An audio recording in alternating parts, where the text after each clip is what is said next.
Hello everyone, it's day 10. Today I did a code along for CSS Flexbox.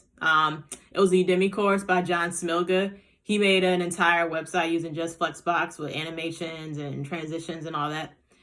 So I finished that up, uploaded to my GitHub, and then I decided to take what I learned and apply it to a side project that I'm going to be working on. A friend of mine has her own private practice. But she doesn't have a website, so I told her I'd make her one. So like little by little, I've been adding little things as I've learned. So I kind of started the remake of it. But yeah, so that was cool. I ran across some pretty cool things I didn't know about CSS. The not selector.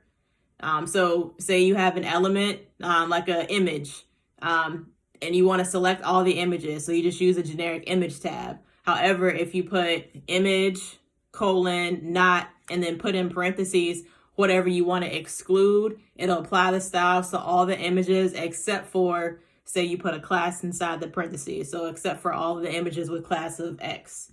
So that's kind of cool. The other one is the Visual Studio extension called Auto Prefixer.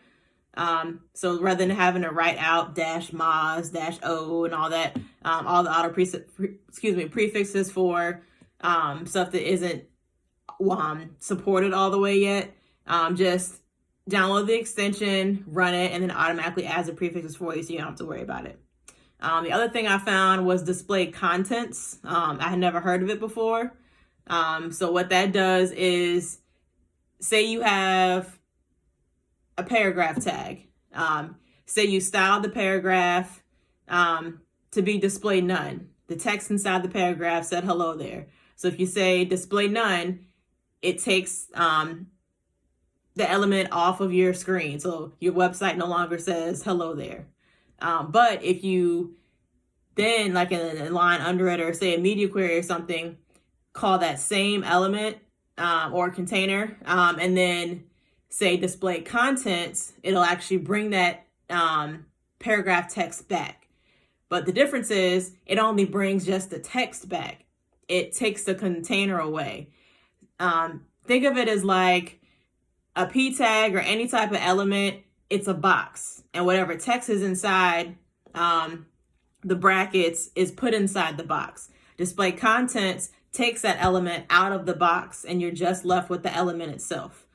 So it moves it up into the DOM. So instead of that, the text inside having a parent essentially of a paragraph tag, it's just the text. But yeah, so that was cool. What else? I think that's it.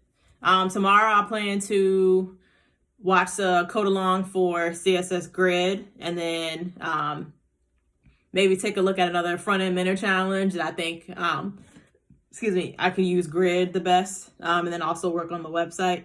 My plan though, by maybe the middle of next week, that I'll start back up with the Odin project where I left off, and then go back over JavaScript concept, before I move on to React. So, all right, day 10.